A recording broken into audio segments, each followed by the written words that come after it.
And now, from the man who loves to drink processed cheese food, it's snack time! Welcome to Snackboy. It is time for a tasty little treat. Come on, sit down with me. I got a little tale to tell you. Back in high school, I got so much detention from Mrs. Drucker, my history teacher. Oh boy, did she hook me up with a lot of detentions. If I raised my hand the wrong time, detention, Mr. Crummett. Oh, if I talked at the wrong time, detention, Mr. Crummett. Oh, if I had to go to the bathroom too many times during class, detention, Mr. Crummett. Oh, if I passed notes to my friends, detention, detention. Oh, they added up, people. They added up tooth and sweet.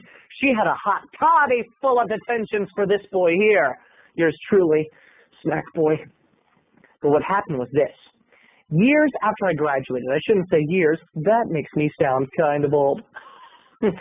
Years after I graduated, I was in D.C. at a very nice restaurant called the Child Herald. I was having a great meal with a couple friends of mine when two women at the table beside me were having a fight. A lover's quarrel! Oh, the best kind of quarrel. And one of them was none other than my history teacher, Mrs. Drucker. I couldn't believe it. There she was. And the husband she had talked so much about in high school had really been her wife, Jessie. And there they were having a little spat at the table. And she had not recognized me as the people she had given so many detentions to. So many very hours of my life did she take away from me.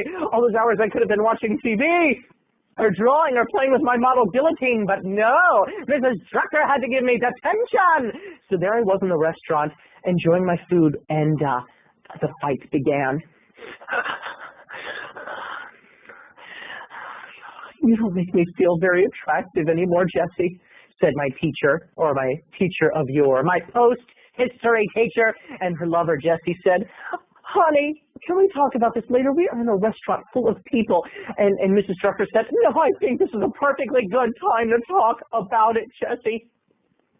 You used to make me feel like such a woman who ran with the wolves, a sexual, wild, carefree woman, a young, lovable woman, someone to be kissed, someone to be held, someone to be respected, someone to come home to. But of late, I feel cheap, I feel dirty, I feel used, I feel like I've been put in a thrift store. You don't love me anymore, Jessie, do you? Jessie said, of course I love you. I love you so much I would have never joined the poetry club if I didn't love you. You know I'm bold by poetry, but I go because I love you. You don't love me. You don't touch me anymore. You never hold my hand anymore. Oh, can we not talk about it, dear? No. We'll talk about it now. As she sipped her martini, now's the perfect time to talk about it. Why don't you ever make me feel like I run with wolves anymore? And she said, oh, baby, you run with wolves in my heart, said Jessie. And it was actually a very beautiful conversation. But I just love the fact that I was catching my teacher fighting. Oh, she was so about it, giving everybody detention. But here she was having a spat in public. I couldn't get enough of it. But I waited. I let my case build, people. I let her set her own trap, set her own snare. She kept going.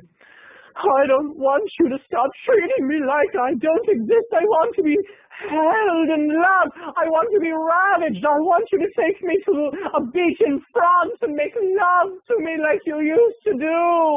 Not here, honey. Not here, baby. Yes, here. And the timing was perfect. Hi, Mrs. Drucker, I said. Oh, so evil. I know what you're looking at me and saying. Oh, Snackboy, that's evil. She was fighting. And you had to pipe in and embarrass her. And she looked over at me. Yes, young man, what? Oh no.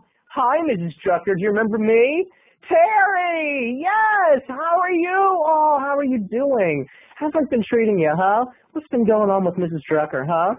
And she was like, oh, Terry, where did you continue your education? Oh, I wasn't buying into what she was trying to do, trying to take her lover's quarrel and trying to put it on the back burner and get academic on my ass. Well, baby, that's not academic. I said, oh, not much going on, but what's going on with you? Tell me about Miss Drucker, huh?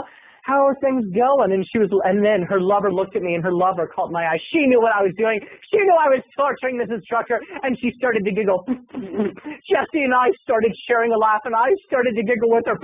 And Mrs. Drucker felt so left out. What are you two laughing at? Oh, we started cracking up. Oh, laughing at Mrs. Drucker. And Mrs. Drucker, detention's on your ass now, baby. Detention's on your ass now.